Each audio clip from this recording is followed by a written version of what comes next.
James Johnstone of Alva and the Hangingshaw was born at Alva House on 4th July 1801 and was the eldest of 16 children born to James Raymond Johnstone and his wife Mary Elizabeth Cholmondeley.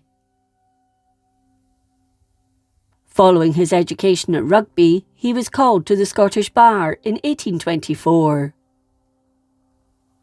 On the death of his father in 1830, he inherited the house and estate. He became Deputy Lieutenant and Justice of the Peace for the counties of Clackmannan, Stirling and Selkirk in the Scottish borders. In 1846, he married Augusta Ann Norton. They went on to have 2 children, Caroline and John, but Mrs. Johnstone died following a long illness in July 1859 at their borders home, the Hangingshaw, at Yarrowford. 3 years later, he married Sarah Mary Lestrange, and the couple went on to have 3 sons, James, Henry and Gilbert. Between 1851 and 1857, Johnstone was a Scottish Liberal Party Member of Parliament for the United Counties of Clackmannan and Kinross, a seat that he contested twice against William Patrick Adam. While at Selkirk, he appeared at the unveiling of the statue of explorer Mungo Park, who came from the area, on 2nd March 1859, when he gave a speech on Park's African adventures. It was met with rapturous applause from those present that day. However, 10 years later, the mood in Selkirk was very different towards Johnstone.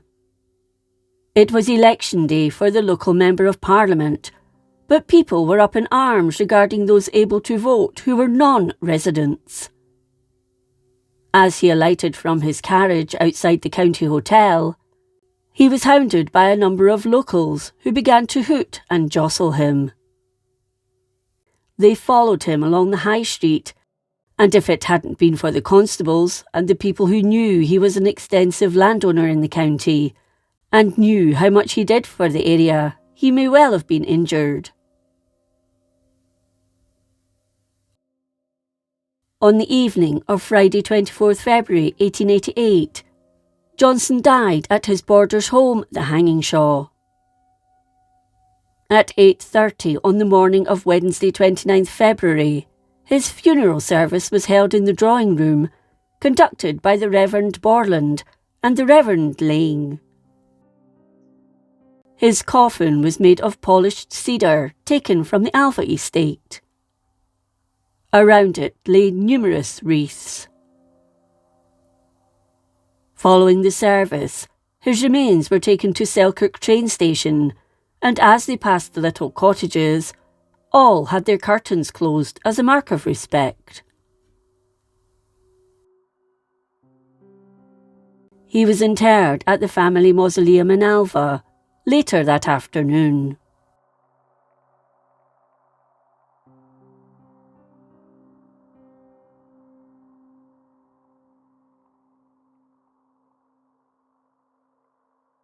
If you enjoyed this episode of Scotland's History, please like, comment and subscribe.